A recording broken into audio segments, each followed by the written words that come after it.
Halo semuanya, Shalom dan selamat malam teman-teman semua. Have a blessed day, have a nice night.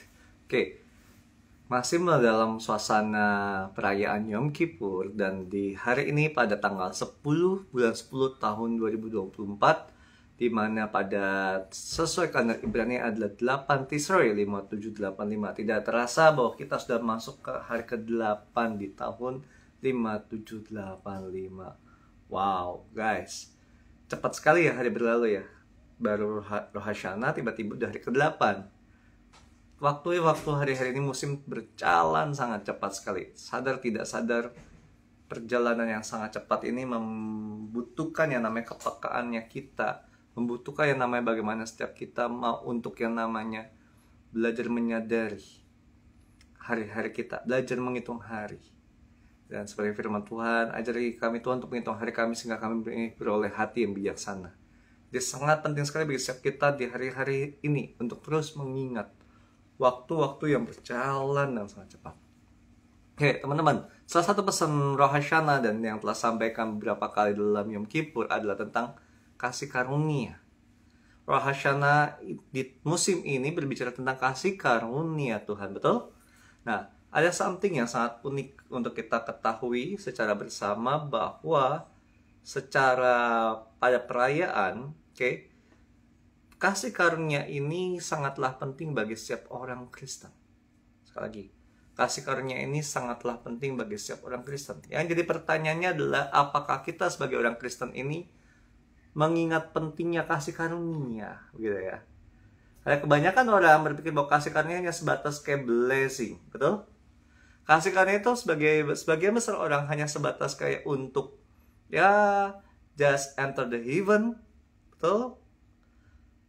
Tapi apa sih kasih karunia yang sesungguhnya? Kenapa kasih karunia ini bagi orang Kristen ini sangatlah penting sekali?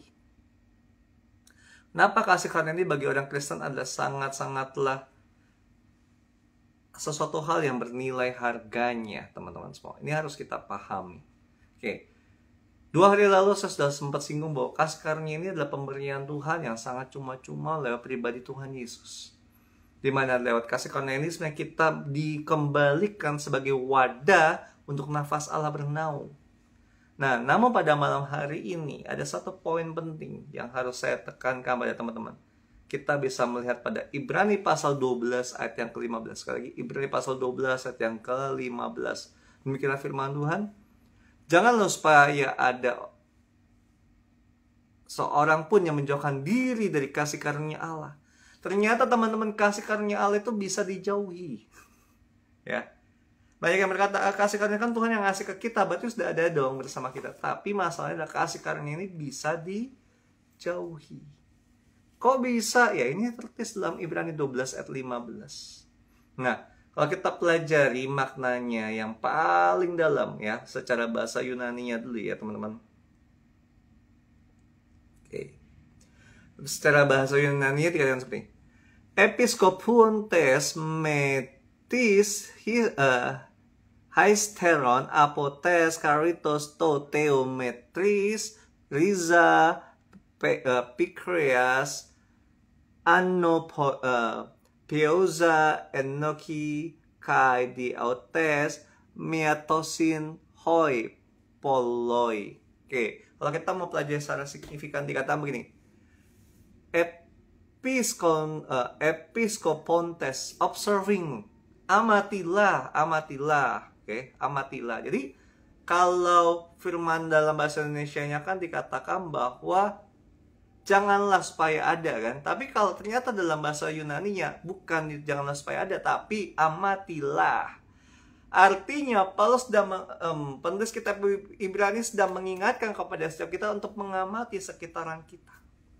Di mana di sekitaran kita dikatakan ada haisteron, befalling, yang akan jatuh.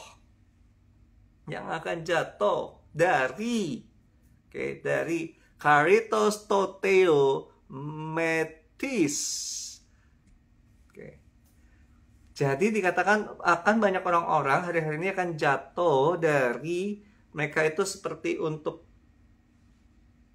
membiarkan kasih karunia itu semakin kayak hilang dalam hidupnya pelan-pelan. Hari-hari ini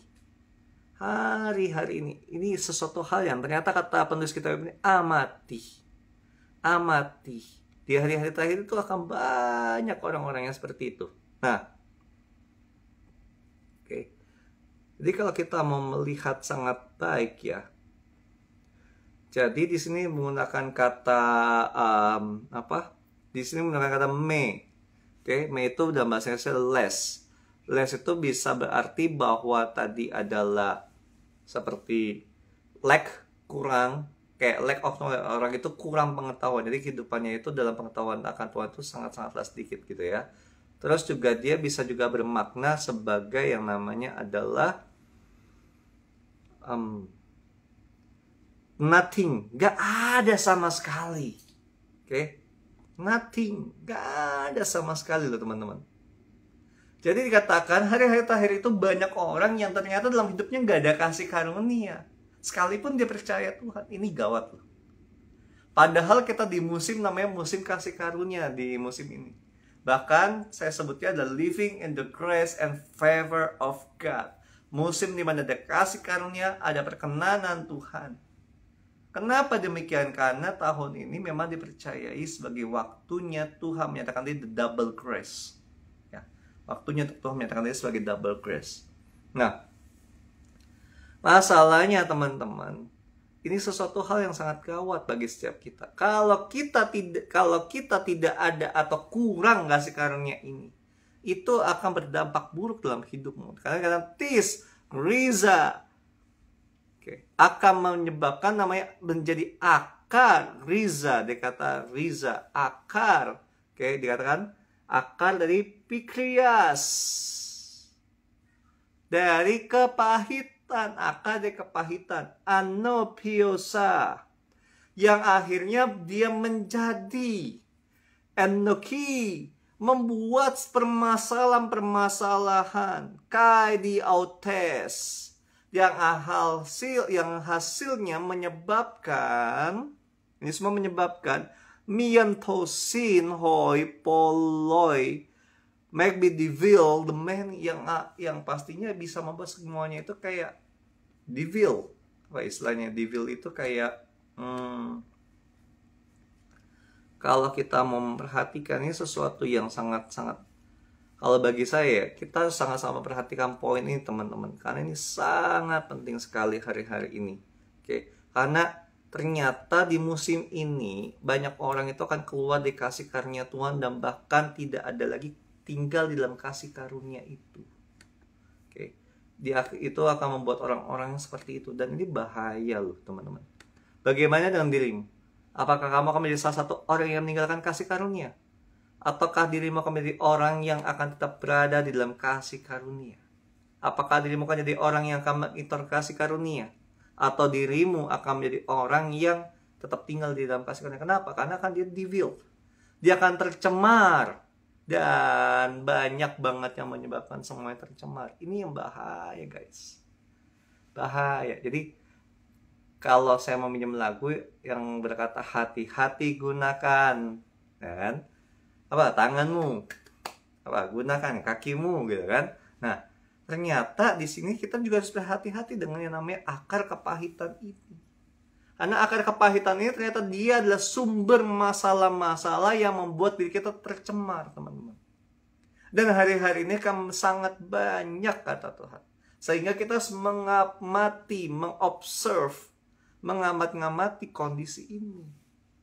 Ini yang bahaya bagi setiap kita. Jadi bagaimana dengan kehidupan kita? Padahal ini musimnya kasih karunia, tapi ya ternyata dikatakan menjelang hari-hari terakhir itu banyak orang yang meninggalkan kasih karunia. Ini gak aneh kan? Musimnya kok gitu kan? Waktunya kok tiba-tiba banyak orang. Nah, ini namanya pembedaan. Tuhan ingin membedakan antara orang-orang yang benar-benar tinggal dan mengenal Dia dan tidak mengenali Dia. Itu yang sedang Tuhan ingin nyatakan. Sekali inilah yang Tuhan sedang ingin nyatakan hari-hari ini. Siapa yang benar-benar mengenali Dia dan tinggal di dalam kasih karunia dan yang tidak. Orthodox Jewish Bible berkata seperti ini. See it See to it that no one falls short of the chain fetcheth of chain fetches Hashem, that no shores of merry bitterness sprouting up may cause Zoros, and it may be made temeot. Jadi dikatakan di sini ada mereka menggunakan sesuatu hal yang sangat unik bagi saya. Ternyata di sini ini dia lebih cenderung langsung begini. See to it, lihatlah akan hal itu. Lihatlah. Jadi kita sudah melihat baik-baik bahwa no one fall short. Ya sebenarnya itu ya orang kalau mau benar-benar jatuh pada tangan Allah yang hidup itu akan sangat sadis gitu ya. Nah tapi dia no one fall short to the Hashem, sang pencipta langit dan bumi, that no shores. Oke, ini sesuatu hal yang harus kita perhatikan teman-teman ya. Siapa itu? Bagaimana dalam hidupmu? Bagaimana dalam hidupmu? Apakah jangankan hidupmu, hidup saya juga kita saling mengamati dan saling mengobservasi. Apakah benar kita berada di dalam lingkup kasih karunia ataukah kita keluar dari kasih karunia? Karena kalau hal itu terjadi, maka akan berbahaya. Kehidupan kita itu semua akan dipenuhi dengan masalah. Semua akan dipenuhi dengan yang namanya adalah keribetan. Kenapa? Karena semuanya penuhnya dengan pahit. Yang ngomongin hal-hal pahit. Oke. Nah, ketika di dalam Orthodox Jewish Bible dikatakan shores gitu kan. Shores itu dia menghubungkan dengan Deuteronomy atau kitab Ulangan pasal 29 ayat 19. Saya baca. Tetapi apabila seseorang pada waktu mendengar perkataan semesta apa ini dan menyangka dirinya tetap diberkati dan berkata, aku akan selamat dan aku akan berlaku, walau aku berlaku degil, dengan demikian aku dilenyapkan, dengan demikian dilenyapkannya baik tanah yang kegenangan maupun yang kekeringan. Artinya apa? Di sini perhatian ya, orang ini dia itu menyangka hidupnya sudah diberkati. Oke, tapi sikapnya itu degil. Sikapnya degil. Nah, ini adalah ciri-ciri, berarti ini adalah ciri-ciri orang yang hidupnya ini menjauhi kasih karunia. Dia itu degil. Nah, kalau bahasa Indonesia degil apa sih gitu ya? Kita mungkin agak sedikit sulit mengerti, betul? Kalau bahasa degil. Nah, ternyata kalau kita mau ngomong dalam bahasa Indonesia itu namanya stubbornness. Oke? Stubbornness, atau bisa di ngomong bahwa dalam terjemahan yang lain juga menggunakan kata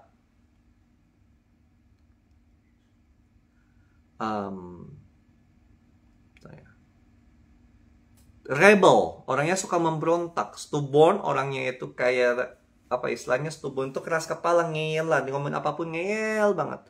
Terus orangnya itu juga rebel, suka memberontak, suka melawan. Oke. Nah, lalu juga bisa dikatakan bahwa orangnya ini dikatakan dalam KJVA itu dia itu maunya berjalan dalam imajinasi keinginan hatinya sendiri. Apa yang dia pikirkan sendiri, teman-teman. Oke. Nah, artinya kita mesti lihat secara baik-baik. Ternyata orang-orang yang hidup dalam keras kepala, yang nggak mau dididik, orang yang hidup dengan persepsinya, asumsinya sendiri, orang yang berhidup dengan their own willing. So, berhati-hati ya ketika orang-orang mengajarkan, para motivator mengajarkan, come on, apa yang menjadi impianmu? Mari kita kejar impianmu. Guys, is it right? Kalau kita perhatian ini tidak. Ya, jadi sekali lagi berhati-hati dengan omongan para motivator, ya kan, para coach, para trainer yang berkata bahwa ya kita bisa gitu loh. Kamu punya impian apa? Kejar impianmu itu. Tapi pada malam hari ini saya mau kasih tahu kalian bahwa apa yang mau dipandang manusia baik, apa yang diimpikan manusia belum tentu itu dari Tuhan. Ya, belum tentu dari Tuhan. So, kenapa? Karena salah satu terjemahannya tadi dikatakan di dalam KJVA. Okay. And it come to pass when he heard the word of this curse That he bless himself in his heart. Dia menyangka bahwa dia itu ya memberkati dirinya sendiri dalam hatinya gitu. Dan berkata, I shall have peace. Saya seharusnya memiliki kedamaian. Saya pasti memiliki kedamaian. Though I walk in the imagination of my heart. Dan walaupun saya berjalan di dalam namanya imajinasi dari keinginan hatiku. To add drunkenness to thirst. Ya, di mana menambahkan untuk jadi peminum daripada jadi orang yang kehausan. So, teman-teman perhatian ini baik-baik. Ternyata orang-orang yang akan menjadi kasihkannya adalah orang-orang yang selama ini hidup berdasarkan egonya. Orang-orang yang hidup berdasarkan pemikirannya. Orang-orang yang hidup berdasarkan kesombongannya. Orang-orang yang hidup berdasarkan daya imajinasi. So, tanpa disadari, para motivator menuntun orang-orang itu untuk keluar dari jalur kasih karunia. Ya, sekali lagi. Para motivator tanpa disadari membuat orang keluar dari jalur kasih karunia. Kenapa? Karena membuat orang-orang itu berkata, mereka yang bisa. Dalam prinsip kekristenan, we cannot. Kita nggak bisa, kita nggak ada artinya. Kalau nggak ada Tuhan, kita tidak mungkin bisa. It's only Jesus. Kasih karunia selalu berbalik kepada Yesus. Iman kekristenan selalu berbalik kepada Yesus. Karena dialah sang kasih karunia. Dialah sumber kasih karunia bagi hidupmu dan hidupku. Dan kita harus mengenali ini. Sangat-sangat penting sekali. Kenapa? Karena ternyata Yesus itulah yang paling penting dalam mengenali kasih karunia. Dalam Yohanes pasal 1 dikatakan begini. Salah satu ayat dari tagline dari 5785 bagi hidup saya.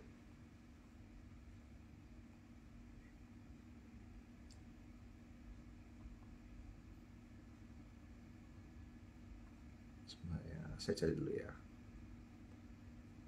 Oke. Salah satu tagline dalam hidup saya itu Yohanes 1 ayat 16. Karena dari kepenuhannya kita semua telah menerima kasih karunia demi kasih karunia. Karena dari kepenuhannya.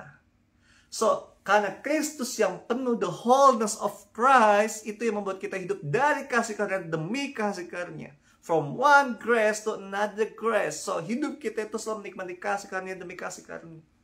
Tapi syaratnya adalah kepenuhannya. That's why kenapa Tuhan Yesus berkata, kamu di dalam aku dan aku di dalam kamu. Artinya kita mengizinkan kepenuhan Kristus masuk ke dalam diri kita.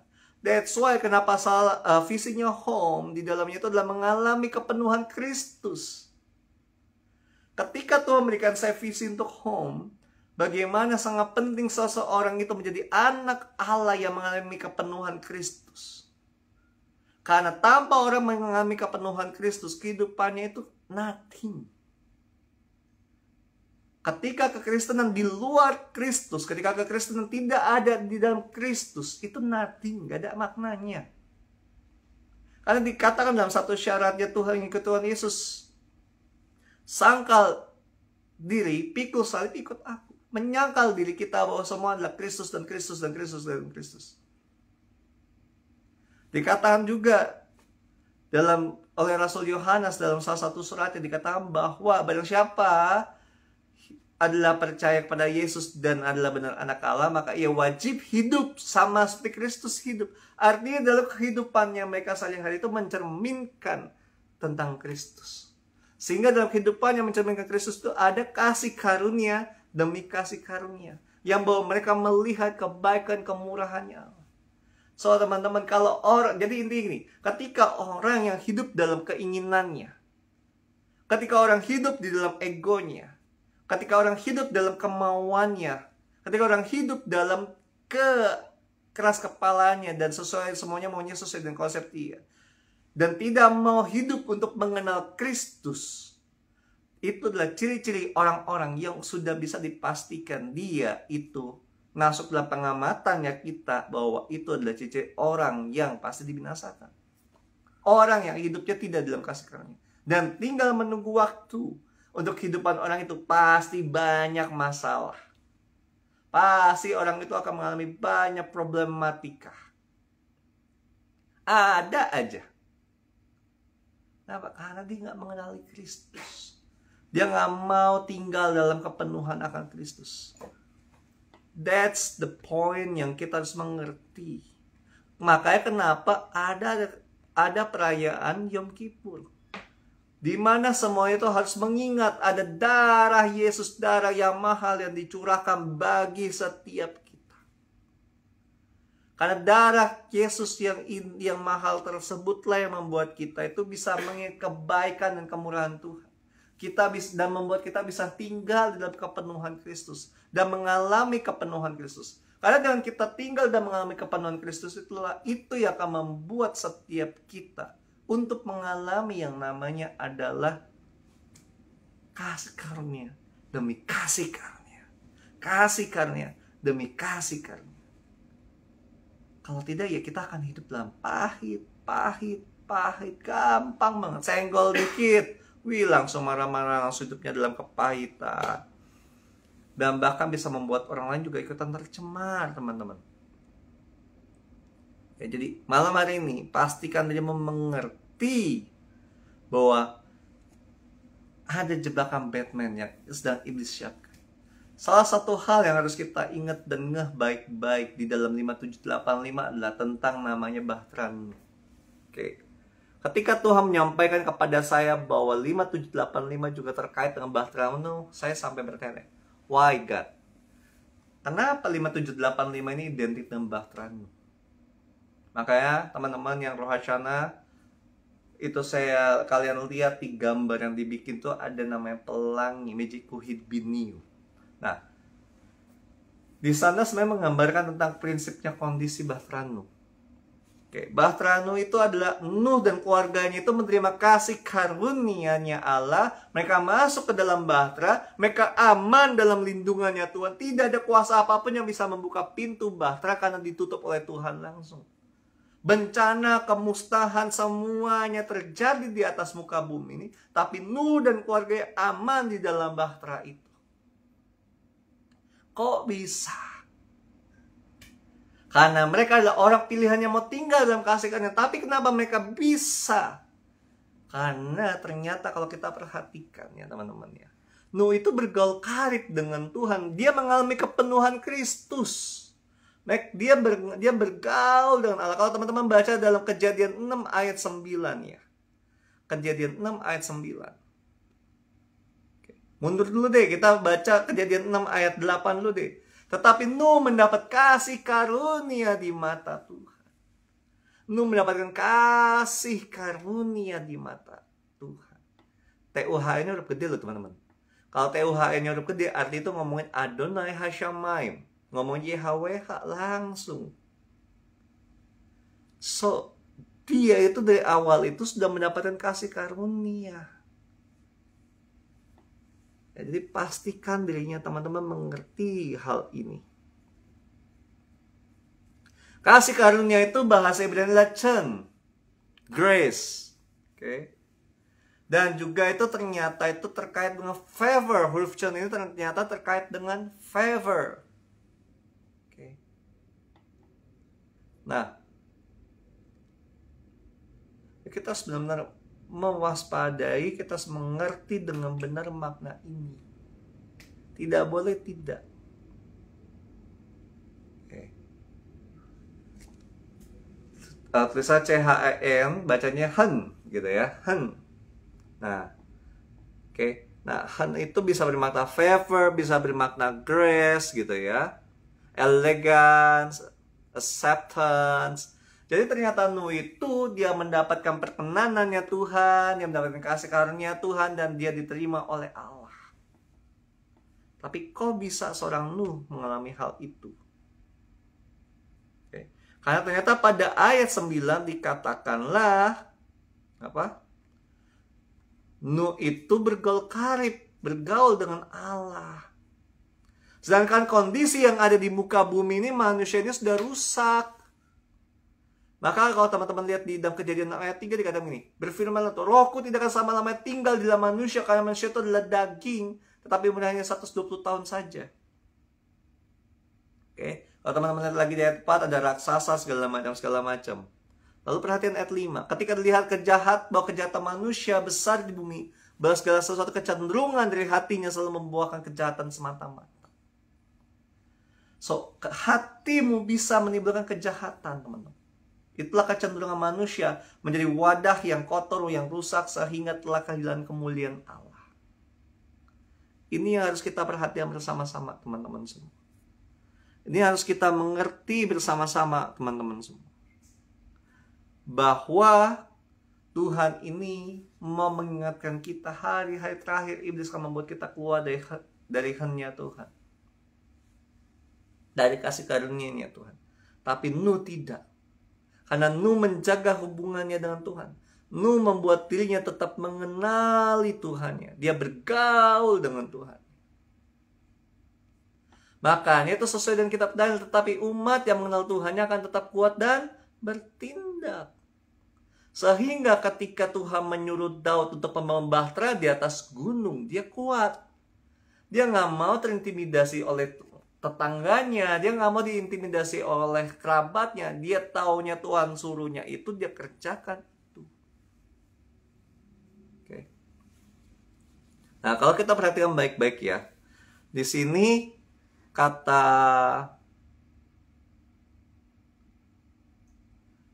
jadi tadi Nuh itu adalah orang yang benar, oke, benar. Benar ini dia menggunakan bahasa Ibrani adalah Zadik, the righteous. Dia itu dikatakan the man of Zadik, oke. Noah is Zadik. Noah itu adalah seorang Zadik. Perhatian baik-baik. Ini adalah suatu rahasia yang sebenarnya Tuhan mau kita sampai ke level ini. Level ini, jadi saat-saat ini kita sedang disiapkan agar kita siap untuk masuk pada level sampai ke Zadik ketika musim nanti 5790. 5790 Tuhan mau kamu dan saya menjadi Zadik, hidup sebagai Zadik. Orang-orang yang hidup dalam kebenaran Allah yang nyata. Dan yang paling penting itu adalah prinsipnya adalah bagaimana si Nuh ini ternyata dikatakan Et ha Elohim hithalek Noah. Bagaimana ternyata Tuhan ini berjalan bersama Nuh. Kalau bahasa Indonesia dikatakan bergaul, ternyata di sini dikatakan hithalek. Hithalek, berjalan. Keren gak teman-teman? Ternyata Nuh ini berjalan bersama Tuhan. Oke. Hithalek, dari kata dasar halak. Oke. Bisa dikatakan accompany, mendampingi, okay? Terus attended, menghadiri, becoming menjadi, follow, mengikuti. Terus ada kata lagi bisa bermakna sebagai tadi, sebagai walk, berjalan.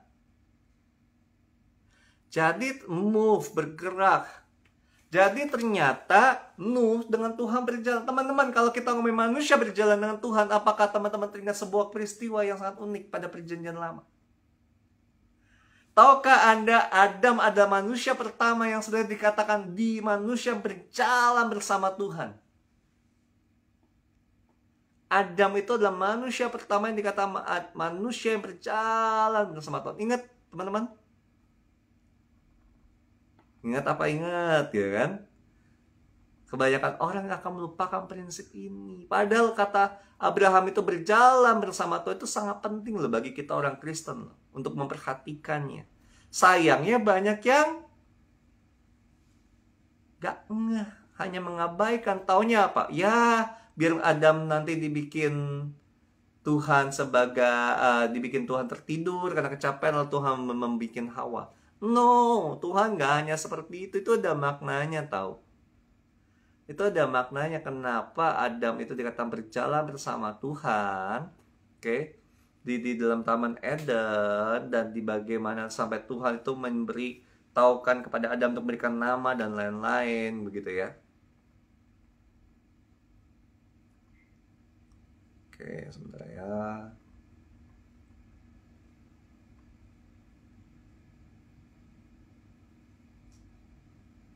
Jadi Adam itu berjalan-jalan bersama Tuhan di Taman Eden, guys. Adam itu seorang manusia yang luar biasa. Tapi sayangnya Adam itu jatuh di dalam dosa. Dia kehilangan bagian. Makanya kalau teman-teman perhatikan dalam Kejadian 38, ketika mereka mendengar soal bunyi langkah Tuhan Allah yang berjalan-jalan di dalam taman itu pada hari sejuk. Nah, artinya di sini kan sebenarnya manusia ini ternyata selalu berjalan bersama Tuhan. Selalu bertemu, berjalan bersama di dalam taman Eden. Mereka tahu kalau Tuhan itu akan hadir. Mereka bisa mengerti dan mengenali langkah kaki Tuhan. Nah, Eden, tempat di mana Adam itu awal berjalan bersama Tuhan itu di dalam Eden. Di mana semua ada penjagaan Allah, di mana semua ada penyediaannya Allah, di mana semua itu ada sesuai rules-nya Allah, aturannya Allah, hakikatnya Allah. Ternyata karena Adam jatuh dalam dosa, dia dibuang keluar dari Eden. Apa kaitan sama Nuh? Karena dia berjalan bersama Allah, dia mengenali Allahnya. Dan ketika Tuhan ingin menghukum bumi yang telah cemar, yang tidak hidup dalam kasih karunia, dan yang mendapatkan kasih karunia hanya si Nuh doang, maka Nuh dimasukkan ke dalam kapal bahtera itu, lalu pintunya ditutup oleh Tuhan langsung. Bahtera itu menjadi seperti Edennya Nuh, di mana ada providensianya Tuhan, ada penyediaan ilahi dan penjagaan ilahi. Ketika semuanya hancur, dia tidak hancur. So, teman-teman, berjalan bersama Tuhan artinya kita dituntut masuk dalam level bagaimana kita menghadirkan Eden atau menghadirkan kerajaan Allah itu ke bumi. That's why kenapa Tuhan Yesus dalam doa Bapa kami mengajarkan, kerajaanmu datanglah dan kehendakmu jadilah di bumi seperti di surga. 5785 PH di musim yang penuh kasih karunia, the double grace, musim yang dimana kita katakan sebagai musim tentang yang namanya adalah living in the grace and favor of God, sebenarnya adalah musim dimana kamu dan saya dituntut untuk bisa berjalan bersama Tuhan. Dimana kita nggak bisa pakai kekuatan kita sehingga kita mengalami kepenuhan Allah. Kita harus tinggal di dalam Kristus. Makanya katakan sama Tuhan Yesus apa? Kamu harus pohon anggur baru bisa berbuah, apa ya istilahnya? Pohon anggur itu tidak akan pernah bisa berbuah sendiri gitu lah kira-kira ya. Kita itu adalah buah anggur yang nggak boleh jauh dari carangnya. Kalau kita jauh-jauh dari carangnya, kita nggak akan bisa berbuah. Kalau kita menjadi dahan yang terputus dari pokok anggur, kita malah mati. Makanya tinggallah di dalam Dia. Kita harus tinggal di dalam Kristus sehingga kita bisa melihat kasih karunia demi kasih karunia. Sehingga kita bisa mengenali Dia dengan baik. Mengecap surga di bumi. Amin. Dia ingin memberikan surga di bumi dalam hidupmu. Dia rindu untuk bagaimana kamu mengenali Dia secara penuh. Sehingga janji-janji di dalam firman Tuhan itu tergenapi semua dalam hidup. Sehingga kamu bisa berjalan tanpa berputar-putar 40 tahun. Jadi perhatikan ini baik-baik. Apa kaitannya dengan Ibrani 12 tadi? Jawabannya sederhana teman-teman. Ketika Nuh, orang yang mau berjalan bersama Tuhan, dan dia menjaga dirinya biar tidak tercemar dengan kejahatan manusia pada zamannya itu. Terus Tuhan suruh dia bikin bahtera di gunung. Kamu kebayang gak sih? Orang-orang akan mencerca kamu seperti apa? Oh iya, orang gila. Bangun bahtera di atas gunung. Ini gak hujan nih, panas. Dia malah bangun bahtera. Gila ini orang. Ini gak bla bla bla bla. Betul lah? Kalau kalian jadi Nuh, marah gak? Kalau kalian jadi Nuh, apakah akan termakan dalam kalimatnya mereka? Apakah kalian akan dipahit? Apakah kalian akan komplain sama Tuhan? Atau kalian akan ignore soal itu? Yang penting dalam hidup kalian adalah Tuhan menyuruh kalian lakukan ini dan ini akan kalian lakukan. Ini akan kalian pegang dan ini akan kalian jalani. Hari-hari ini banyak orang yang akan mencoba membuat kalian hidup dalam pahit. So, ganti mindsetmu, ganti cara berpikirmu. Jangan dikit-dikit sensitif, dikit-dikit marah, dikit-dikit ngambek, dikit-dikit pahit, dikit-dikit ya bla bla bla. No. Belajar terima didikan dan hidup dalam didikannya Tuhan. Izinkan Tuhan bekerja dan mendidik. Karena Dia Allah yang peduli dan serius dengan hidupmu dan hidupku. So, teman-teman, sekali lagi, di Yom Kippur di mari kita mengingat penebusan Kristus. Karena tanpa kita mengingat penebusan Kristus, kita akan tidak bisa menerima diri kita dan kita tidak akan bisa menerima pendamaian itu. Kalau kita tidak menerima penebusan Kristus, kita tidak merefleksikan yang mengingat penebusan Kristus itu, pendamaian Kristus itu. Yang ada semuanya malah membuat kita berjalan dalam hati yang panas. Penebusan Kristus, darah Yesus akan membuat engkau berdamai dengan masa lalumu, masa saat ini, dengan dirimu sendiri, kondisi yang kau hadapi dan masa depan. Karena darah Yesus adalah darah pendamaian yang mahal harganya dan lebih dari darah hewan. Dengan kalian mengingat penebusan dari Kristus, maka kalian akan mengerti bahwa it's not you, it's Him. Kamu ada saat ini bukan karena kamu, tapi Tuhan Yesus. Itu bukan kekuatan, bukan kuat dan gagahmu, melainkan karena Roh Kudus. So mari teman-teman semua, malam hari ini saya encourage setiap kalian untuk mengingat kembali, merefleksikan diri kembali tentang hal ini. Karena ini besok sudah RF Yom Kippur, guys. Besok malam RF Yom Kippur, Sabtunya adalah Yom Kippur. So pastikan diri mengerti Yom Kippur dengan baik. Dan mari teman-teman, sebelum tidur dan sebelum saya mengakhiri, saya akan melepaskan the priestly blessing, berkat imam atas hidup. Yifariha Adonai ve'ismereha, Ya'er Adonai panaf eleha fihuneha. Yiza Adonai panaf eleha ve'yashim leha shalom. Dan saat ini juga saya dekretkan dan deklarasikan dalam hidupmu bahwa ada darah Yesus yang akan membuat kalian terus mengingat tentang penebusannya. Dan ada darah Yesus yang membuat kalian bisa berdamai dengan masa lalumu, dengan dirimu sendiri, dengan keluargamu, dengan kondisi waktumu. Darah Yesus mendamaikan hidupmu. Dan saat ini saya deklarasikan bahwa sesungguhnya kamu tidak akan keluar dari kasih karunia. Kamu tidak akan meninggalkan kasih karunia, melainkan kamu akan semakin berjalan dengan Tuhan, semakin mengenali Tuhan, dan akan semakin kuat. Dan kalian akan semakin bertumbuh, berakar kuat ke dalam, dan semakin bertumbuh dan berbuah dengan lebat. Di dalam nama Yesus, saya deklarasikan dan deklarasikan bahwa kalian akan mengalami hidup di dalam kelimpahan, hidup dari kasih karunia kepada kasih karunia. Kalian akan mengalami hidup di dalam yang namanya adalah carangnya Tuhan. Kalian akan berada dalam Tuhan dan Tuhan Yesus dalam diri kalian. Dan dari Tuhan Yesus akan memampukan kalian untuk semakin bertumbuh serupa dengan Kristus. Di dalam nama Yesus Kristus saya deklarasikan ini. Amin. Oke teman-teman semua, thank you so much yang sudah menyaksikan Today Message Special Yom Kippur pada tanggal 8 Tishrei 5785. Ingat, kita sudah cepat sekali, sekarang sudah tanggal 8 saja. So, selamat beristirahat semuanya, bye-bye, God bless you all.